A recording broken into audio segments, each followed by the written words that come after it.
Islam is an international call to all mankind.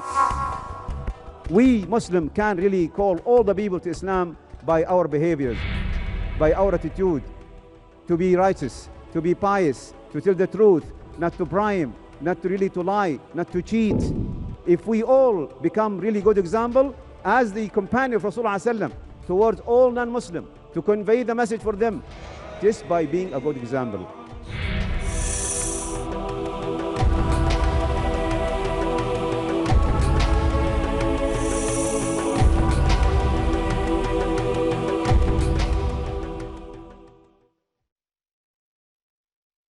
Allah subhanahu wa ta'ala, when He created us, He knows that not all Muslims will be in Mecca. He knows that the Muslim will be all over the world because He, the one created them. That's why Allah gave this condition that you must do Hajj provided you can afford it. And affording it, it includes, I mentioned, 4 things. So really, if we look actually, what pillar with us all the time? Only one pillar, Salah. This is the one with us all our life. Once you've done Hajj, you don't have to do it again, unless you want to volunteer. Zakah, I mentioned, once a year, provided you meet the conditions. Saum, once a year. It's only 8 hours a day to 10 hours. So, my brother and sister, and respected non-Muslim guests, Allah is not asking much. He's not really asking us to do much, unless if you want to volunteer Salah, you want to volunteer Saum, you want to volunteer Hajj, this is up to you. People, a lot of Muslims has volunteered. They fast Monday and Thursday because they're following the step of Rasulullah, because Rasulullah used to fast Thursday and Monday. And he said about Monday, that the day I was born and I want to fast on that day. This is the day I was born in Monday. And Thursday, he said Allah in Thursday escalated the deeds, the good deeds. And I want my deeds to be escalated to Allah while I'm fasting. And this is really a good sunnah. There are people also fasting the 10th of Muharram, Ashura. There are people who are fasting the white days, 13, 14, 15 of each lunar month. There are people, of course, who are giving volunteer salah more than the obligatory salah. They're making qiyam at night. But actually, once you fulfill these 5 pillars, Allah will guarantee Jannah for you. I'll give you an evidence for that. A man came to Rasulullah and asked him about Islam. Then Rasulullah explained to him these 5 pillars. Told him Shahada to Allah ilaha illallah, to bear witness that there is no God worth to be worshipped but Allah. And you also bear witness that Muhammad is Rasulullah. And you have to pray Salah, and you pay Zakah, and you perform Saum, fasting, and you perform Hajj if you can afford. Then the man said, is there anything else I can do? He said, no. He said, by my God, I will not add or decrease. And the man left. And Rasulullah tell his companion, he will be successful if he told the truth. He will be successful if he told the truth. This tells us, if you just follow the 5 pillars of Islam, and of course, believe it from your bottom heart and perform the obligation according to the teaching of Rasulullah, not according whenever you want. It's the time, you know, Salah has certain time. And also believe in the 6th pillar of Iman. We have 5 pillars of Islam, and we have 6 pillars of Iman, of faith, to believe in Allah and His Messenger, His angels, His books, and also in the last day and the destiny. So my brothers and sisters, I call again, I repeat again, and this is an invitation to all people to think about what is the real salvation. What is really the thing will rescue the people from the harmony and disaster they're living. We must go back to Allah. We must ask His refuge. We must believe in Allah. We must worship Allah alone. We're not supposed to worship idols, bricks, stones, statues, fabricated in factories, sold in the market.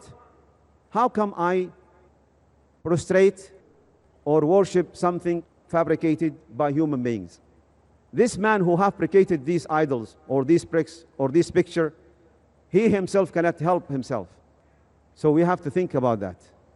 I am actually inviting my respected non-Muslim guest to think seriously about the thing he was being raised up, the thing he was told, the one he taught, think about it. Our really ultimate goal, not really to criticize or advertise or antagonize. No. Our ultimate goal of all the brothers who have given before me is really to save you from hellfire. To save you, because we Muslim believe with no doubt that we have an obligation on our shoulders towards all non-Muslim to convey the message for them, because Allah commanded us. Allah said in Surah Al-Imran, chapter 3, verse 104, وَلْتَكُمْ مِنْكُمْ أُمَّةٌ يَدْعُونَ الْخَيْرِ وَيَأْمُرُونَ الْمَعْرُوفِ وَيَنْهَوْنَ عَنِ الْمُنْكَرِ وَأُولَٰئِكَ هُمُ الْمُفْلِحُونَ. A rising nation among you must rise to invite for the sake of Allah and command good and forbid evil, and those are the successful.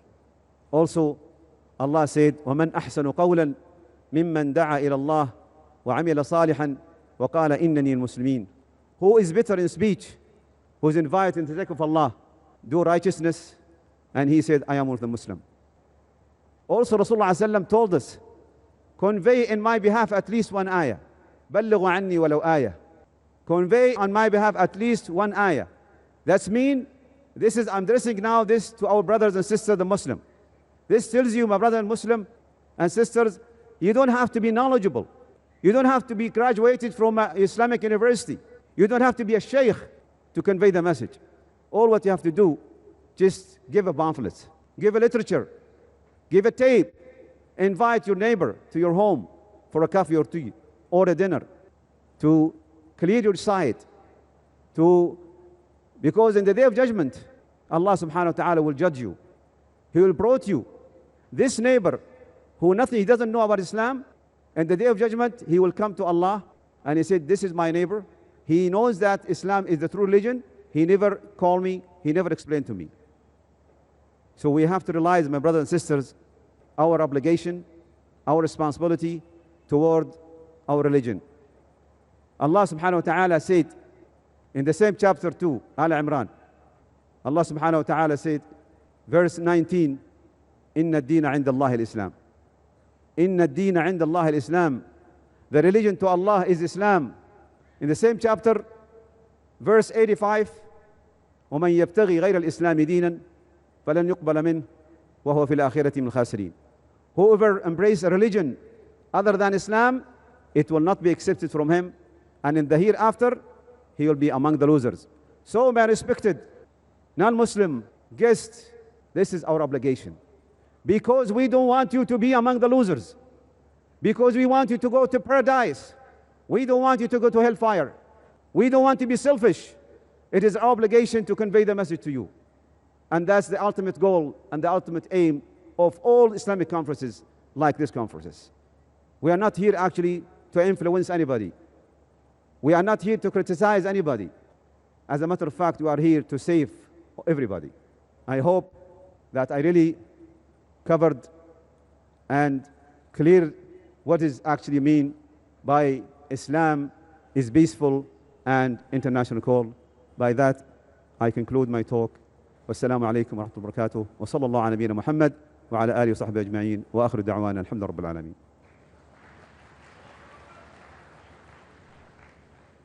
Jazakallah, Brother Hamoud Ashamaimry, for your excellent presentation. Now we would have the open question answer session in which you may put forward your questions to Brother Hamoud Ashamaimry on the topic, Islam is peaceful, an international call.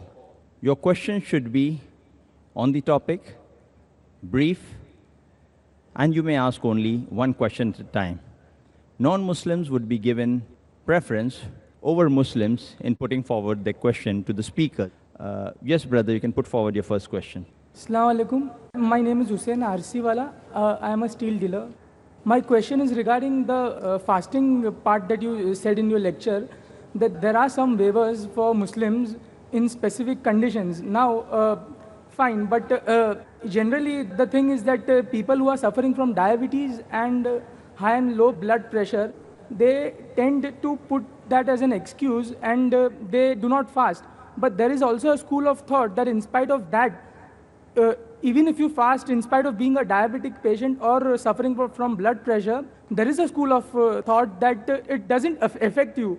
So could you just throw some light on this, like scientifically, like how can you argue with generally the elders in our family who generally put that as an excuse that we need to drink water because of blood pressure throughout the day, so we are not fasting. So just put some light on this aspect. Jazakallah khair, brother, for your question. First of all, I would like to remind everybody that Allah subhanahu wa ta'ala said, يُرِيدُ اللَّهُ بِكُمُ الْيُسْرَ وَلَا يُرِيدُ بِكُمُ الْعُسْرَ. Allah wants on you, He wants ease on you, not hardship. Also, Allah subhanahu wa ta'ala, لا يكلف الله نفسا إلا وسعها. Allah will not burden, a soul more than it can do. So if this person is going to be dying, his illness from diabetic or blood pressure is continuous, then yes. And if he fasts, it affects his health, he doesn't have to fast. And he can pay charity instead. But if he's really, doctor tell him that he will be cured, after 2 or 3 years, after he's cured, then he can fast. He doesn't just leave fasting. But if this is anything in Islam, anything affecting your health, especially, let's make example for the ladies. She's pregnant, and she may feel that, if she fasts, that will have a side effect on her baby, then she doesn't have to fast until she delivered, and after she clean, then she make it up later. I hope I answered your question.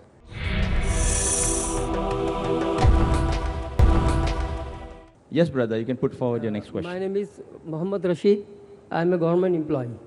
In chapter 2, verse 62 says, even if you are a Jewish, Christian or Magian, you will have no fear in hereafter, then why non-Muslim should accept Islam? Good question. Jazakallah khair. My brother, I would like you to know there are verses.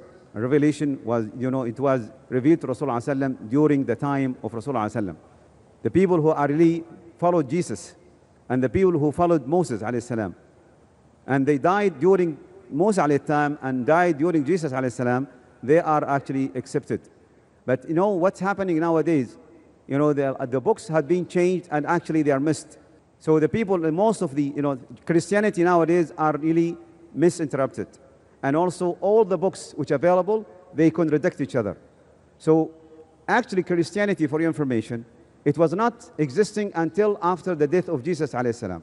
After he died, the Saint Paul, he is the one fabricated and invented Christianity and Trinity. So now the people who doesn't believe in Allah, anyone who take a partner with Allah, 3 or 1 or 2, he is not accepted. Because Allah subhanahu wa ta'ala told us that we should not have shirk, we should not associate with Him anybody or anything. So anybody associate with Allah, whether a person or a statue or an idol, this is also, it will consider shirk, and Allah will not accept it, because Allah will not forgive if you associate with Him and anything, and He will forgive if it's less than that. Jazakallah khair. Yes, sister. Assalamu alaikum. My name is Dr. Salma Sabir Salim. Brother, I would like to ask you, as you say, Islam is peaceful. Many of my colleagues often ask me, how do you explain the violence practiced by your brothers in the form of suicide bombings and bombing marketplaces, killing innocent women and children?